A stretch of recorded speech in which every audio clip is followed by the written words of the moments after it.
დაპირებისამებრ, გთავაზობთ ინფორმაციას ხშირ და გავრცელებულ დაავადებებზე და მათ სიმპტომებზე. უყურეთ ვიდეო ახსნას, მიიღეთ მეტი ინფორმაცია და თუ ნახავთ, რომ თქვენს გაქვთ მსგავსი სიმპტომები, მოიწერეთ კომენტარები და დასვით კითხვები. ტუბერკულოზი არის ინფექციური დაავადება, რომელიც გამოწვეულია მიკობაქტერიუმ ტუბერკულოზისის ბაქტერიით. ეს ბაქტერია ძირითადად აზიანებს ფილტვებს, მაგრამ ასევე შეუძლია გავრცელდეს სხეულის სხვა ნაწილებზე, როგორიცაა ლიმფური კვანძები, ძვლები, თირკმელები, ტვინი და სხვა ორგანოები. ტუბერკულოზი გადამდებია და შეიძლება გავრცელდეს ჰაერწვეთოვანი გზით, ინფიცირებული ადამიანის ხველების, ცემინების ან საუბრის დროს გამოყოფილი წვეთებით. ბაქტერია არის ტუბერკულოზის გამომწვევი მთავარი მიზეზი. ეს ბაქტერია ნელა მზარდია და მდგრადია გარემო პირობების მიმართ. ჰაერწვეთოვანი გადაცემა, ინფიცირებული ადამიანი ხველების, ცემინების ან საუბრის დროს გამოყოფს ბაქტერიებით სავსე წვეთებს, რომლებსაც სხვა ადამიანები ისუნთქავენ. იმუნიტეტის დაქვეითება, იმუნური სისტემის დაქვეითებამ შეიძლება გაზარდოს ტუბერკულოზით დაავადების რისკი.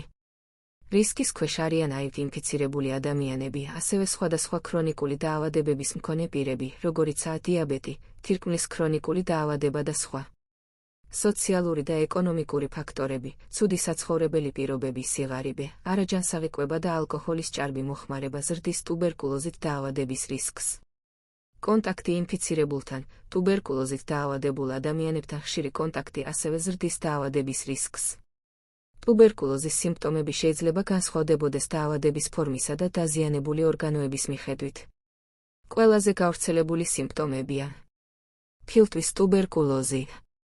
ხველა, რომელიც გრძელდება 3 კვირაზე მეტ ხანს, შეიძლება იყოს მშრალი ან ნახველის გამოყოფით, ხშირად სისხლიანი ნახველით.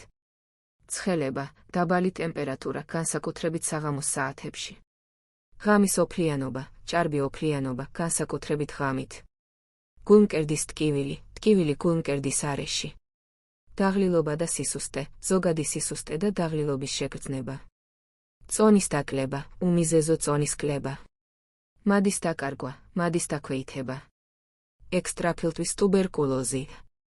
ლიმფური კვანძების გადიდება, ტუბერკულოზმა შეიძლება გამოიწვიოს ლიმფური კვანძების გადიდება კისერზე, იღლიაში ან საზარდულის არეში. ძვლების ტკივილი, ძვლების ტუბერკულოზმა შეიძლება გამოიწვიოს ტკივილი და შეშუპება დაზიანებულ ძვლებში. თირკმელების პრობლემები, თირკმლის ტუბერკულოზმა შეიძლება გამოიწვიოს შარდის გამოყოფის პრობლემები, ტკივილი გვერდებში და შარდში სისხლის არსებობა. მენინგიტი, ტვინის გარსების ანთება, რომელიც იწვევს თავის ტკივილს, კისრის სიმტკიცეს, ცხელებას და გონების დაბინდვას. სხვა სიმპტომები, დამოკიდებულია დაზიანებულ ორგანოზე. მკურნალობის მეთოდები და საშუალებები.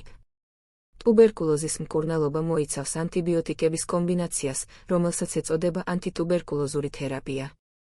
მკურნალობა გრძელდება ხანგრძლივი პერიოდის განმავლობაში, ჩვეულებრივ 6 თვიდან 12 თვემდე, რათა სრულად მოხდეს ბაქტერიების ერადიკაცია.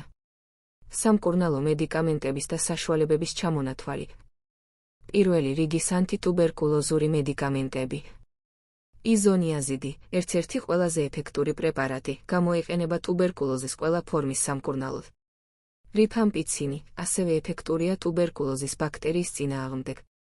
პირაზინამიდი, გამოიყენება მკურნალობის პირველ ფაზაში, ბაქტერიების სწრაფად განადგურებისთვის. ეთამბუტოლი, გამოიყენება რეზისტენტული ტუბერკულოზის პრევენციისთვის, ასევე კომბინაციაში სხვა პრეპარატებთან. მეორე რიგის ანტიტუბერკულოზური მედიკამენტები. კაპრეომიცინი, გამოიყენება მაშინ, როდესაც პირველი რიგის მედიკამენტები არ არის ეფექტური. ციკლოსერინი, გამოიყენება რეზისტენტული ტუბერკულოზის სამკურნალოდ. ამოქსიცილინი კლავულანატი, ანტიბიოტიკების კომბინაცია, რომელიც გამოიყენება ტუბერკულოზის ზოგიერთი ფორმის სამკურნალოდ. ტორქინოლონები, ლევოფლოქსაცინი, მოქსიფლოქსაცინი, გამოიყენება მულტირეზისტენტული ტუბერკულოზის დროს. ამინოგლიკოზიდები, ამიკაცინი, კანამიცინი, გამოიყენება რეზისტენტული ტუბერკულოზის სამკურნალოდ. მკურნალობის სქემა. ინტენსიური ფაზა, პირველი 2 თვე, როდესაც პაციენტი იღებს 4 ანტიტუბერკულოზურ პრეპარატს. შემანარჩუნებელი ფაზა, შემდეგი 4-10 თვე, როდესაც პაციენტი იღებს 2 ანტიტუბერკულოზურ პრეპარატს. მედიკამენტების მიღების რეჟიმი. ანტიტუბერკულოზური მედიკამენტები, როგორც წესი, მიიღება დღეში ერთხელ, სასურველია ერთსა და იმავე დროს, ჭამამდე 1 საათით ადრე, ან 2 საათის შემდეგ. მნიშვნელოვანია მედიკამენტების რეგულარულად და სრულად მიღება, მკურნალობის მთელი პერიოდის განმავლობაში, მაშინაც კი, თუ თავს უკეთ გრძნობთ. მედიკამენტების გვერდითი მოვლენები. ანტიტუბერკულოზურ პრეპარატებს შეიძლება ჰქონდეს გვერდითი მოვლენები, როგორიცაა ღვიძლის დაზიანება, კანის გამონაყარი, გულისრევა, ღებინება და სხვა. მნიშვნელოვანია გვერდითი მოვლენების შესახებ აცნობოთ ექიმს, რათა დროულად მიიღოთ შესაბამისი ზომები. რჩევები. რეგულარული სამედიცინო შემოწმება, რეგულარულად გაიარეთ სამედიცინო შემოწმება, განსაკუთრებით თუ ხართ რისკის ქვეშ. ვაქცინაცია, ბაცილა კალმეტ-გერენის ვაქცინა გამოიყენება ტუბერკულოზის პროფილაქტიკისთვის, განსაკუთრებით ბავშვებში. პირადი ჰიგიენა, დაიცავით პირადი ჰიგიენა, დაიბანეთ ხელები ხშირად, განსაკუთრებით ხველების ან ცემინების შემდეგ. ხველის ეტიკეტი, დაახველეთ ან დააცემინეთ იდაყში ან ხელსახոցში, რათა შეამციროთ ბაქტერიების გავრცელება. ჯანსაღი ცხოვრების წესი, იკვებეთ ჯანსაღად, დაკავდით ფიზიკური აქტივობით, მოერიდეთ ალკოჰოლის ჭარბმოხმარებას და მოწევას. დროული მკურნალობა, თუ გაქვთ ტუბერკულოზისთვის დამახასიათებელი სიმპტომები, დროულად მიმართეთ ექიმს, რათა დაიწყოთ მკურნალობა. სოციალური მხარდაჭერა, ტუბერკულოზის მკურნალობისას მნიშვნელოვანია ოჯახის და მეგობრების მხარდაჭერა. დასვით თქვენი კითხვები ჯანმრთელობის შესახებ კომენტარებში. ასევე მოგწერეთ კომენტარებში, რომელ დაავადების შესახებ გსურთ მოგიმზადოთ ინფორმაცია. არ დაგავიწყდეთ გამოიწერეთ ჩვენი არხი, რათა შეიტყოთ უფრო მეტი სხვადასხვა გავრცელებულ დაავადებაზე და მათი მკურნალობის შესახებ. გისურვებთ ჯანმრთელობას.